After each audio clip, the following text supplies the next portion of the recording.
இந்த வேலைகள் எப்படி நடந்துட்டு இருக்குன்றதை நீங்களே நேர்ல பார்க்குறீங்க.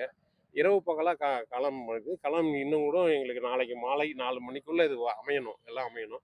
இந்த வேலை போய்க்கிட்டு இருக்கு. ஆனா சிறப்பா அமையும். அண்ணன் என்ன சொன்னாருன்னா, இப்படி ஒரு மேடைய பார்க்கும்போது எல்லாருக்குமே ஒரு ஆச்சரியம் இருக்கு. இவ்ளோ ஒழுக்கமா ஒரு மேடை இருக்குமா? ஏன்னா, எந்த கட்சியிலுமே ஒரு கூடை கீழ எல்லாருமே ஒழுக்கமா இருக்கிறது வந்து நடக்காத காரியம். ஏன்னா மனிதர்கள் வேற வேறன்ற மாரி. ஆனா சீமான் தலைமைக்கு கீழ எல்லாருமே ஒரே மாரி ஒழுக்கமா இருக்காங்களே, அது எப்படி சாத்தியம்னு நினைக்கிறீங்க? இல்ல ஒரு தலைவன் வந்து தன்னுடைய கட்சி தம்பிகளை வந்து உருவாக்கும் போதே அவர் அங்கலமா செதுக்கி செதுக்கி தான் உருவாக்குறார். நம்ம கட்சி தொடங்கிய போதே எல்லாரும் போலும் சராசரியாக இது 10ஓடு 11 அத்தோடு இது ஒன்று ஒரு கட்சியாக இருக்கக்கூடாது அப்படின்னு சொல்லிட்டு தான் தொடங்கினாரு. இது மற்றும் ஒரு அரசியல் கட்சியெல்லாம் மாற்று அரசியல் புரட்சி அப்படின்னு சொல்லி தான் தொடங்கினார்.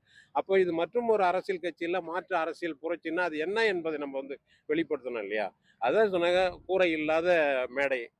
தொடக்கத்துலேருந்தே நாங்கள் வந்து கட்சி தொடங்கிய நாள்லேருந்து கூரை இல்லாத மேடை தான் போடுவோம். மேடையில் வந்து சால்வை போட்டுக்கிறது, வாழ்க ஒழிக முழக்கம் எழுப்புறது, இதெல்லாம் இந்த கட்சியில் எப்பயுமே இருக்காது.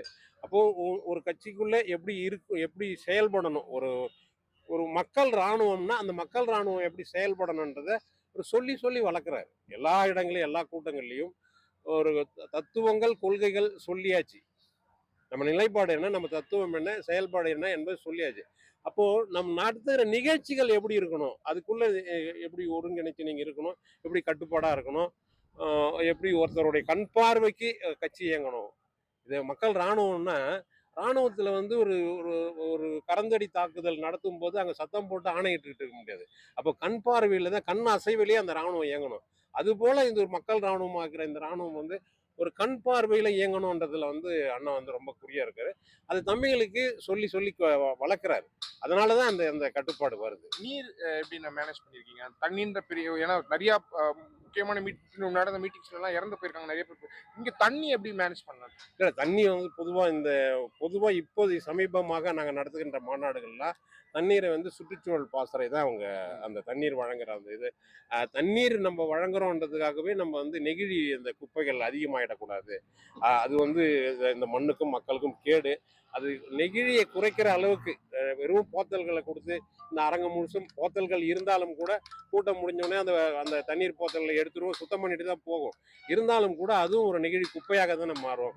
இப்போ அதிகமாக அதை மக்களுக்கு கொடுக்கக்கூடாது. நேரடியாக குவளைகளாக அந்த பாட்டில்களாக கொடுக்கக்கூடாது, போத்தல்களாக கொடுக்கக்கூடாதுன்றதுல தெளிவாக இருக்கும்.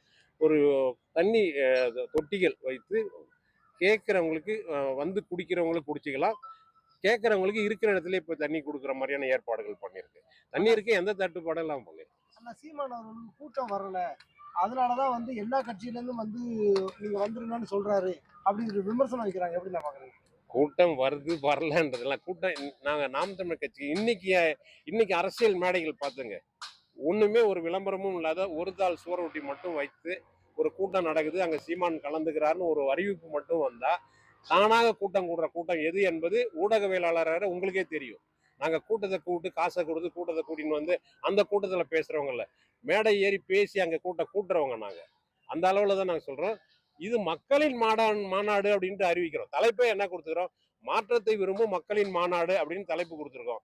அப்போ மாற்றத்தை விரும்பும் மக்கள் மாநாடு அப்படின்னு அதுக்கு நாம் தமிழர் கட்சிக்காரவங்க மட்டும் வாங்க அப்படின்னு நம்ம சொல்ல முடியாது. இப்போ மாற்றத்தை விரும்புறவங்க எந்த கட்சியில இருந்தாலும் நீங்க வாங்க அப்படின்றத, ஏன்னா இது தமிழர்களுக்கான கட்சி. அதுல வந்து மாற்றத்தை விரும்புவர்கள் யார் வேணாலும் வாங்கன்னு அழைப்பு கொடுக்குறோம், அவ்வளவுதான். ஒரு 5-6 விஜய் ரசிகர்களே நேற்று வந்து இந்த மேடை இந்த பணிகள்லாம் ஈடுபட்டிருந்தாங்க. அதை எப்படி நான் பாக்குறீங்க?